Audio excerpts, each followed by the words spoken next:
Sebuah kereta yang menjadi kegilaan anak muda, kegilaan orang yang gilakan horsepower. Inilah dia Mercedes A45S tahun 2022. Harga RM268,000, boleh bincang lagi. Ini kereta belum pasang body kit lagi, tapi kita akan pasangkan siap-siap. Okay, apa yang ada dekat kereta ni? Yang paling ketara korang boleh tengok color dia. Color dia special. Sama macam, bukan sebiji sama sebab saya tak pernah tengok depan-depan, tapi lebih kurang macam color AMG GTR. Bukan main-main bang color dia, okey. Ini bukan merah biasa yang nampak atas jalan tu. Ini memang jarang-jarang nampak merah ni. Okey, bahagian hadapan datang dengan GT Grill. Ini standard macam A45S yang lain, okey. Kereta condition insya-Allah cantik. Datang dengan AMG caliper, datang dengan 360 kamera, datang dengan panoramic sunroof.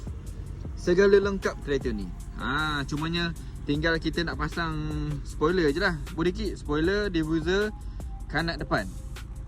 Ni bahagian belakang. Color ni memang betul-betul cantik bang. Hari tu sampai belum basuh, nampak kusam je. Dah basuh ni memang naik color dia. Tengok dekat bahagian dalaman. Tak dapat AMG GTR, dapat color pun apa salahnya kan. Tapi condition memang saya berani cakap lah, tak payah datang tengok, saya yakin boleh bagi tahu kereta memang cantik. Adalah sikit-sikit tu yang memang sepadan dengan Recon punya standard, tapi so far so good. Untuk Recon punya condition memang sangat cantik. Ini bahagian dalaman. Seat belakang macam tak ada orang duduk. Panoramic sunroof dia, Burmester dia.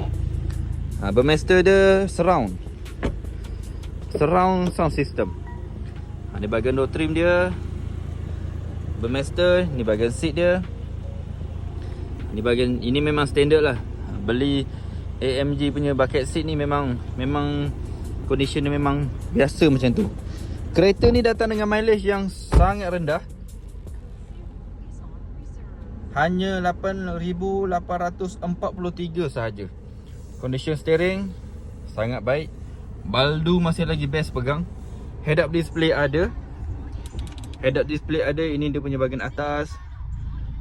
Ada dashcam tapi tak tahu boleh pakai ke tak boleh pakai. Dia punya infotainment tengah. Okay, infotainment tengah bahagian sini. Tapi yang tak ada wireless charging lah, tak ada. Kena pakai kabel. Cup holder, touchpad. Ini bahagian tengah dia.